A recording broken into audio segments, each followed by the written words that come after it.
Jaarliks spring duisende mense op hulle eysterperde vir die Bikers vol Mandela veldtog.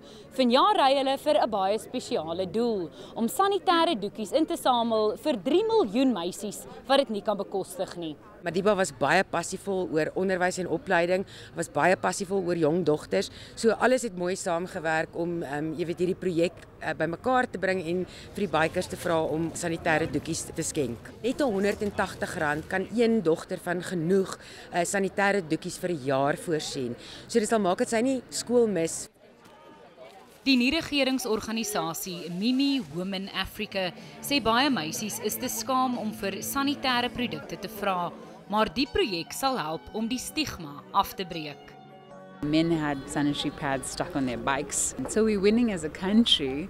And that's great because our girls are less shameful about their stories. They can come up and say, I really need this help. Die organisasie sal nou al die skenkings onder behoeftiges versprei.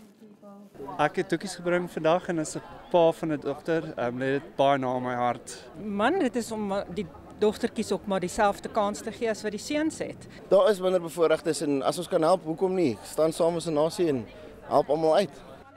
Mia Spies, E-nuus, Johannesburg.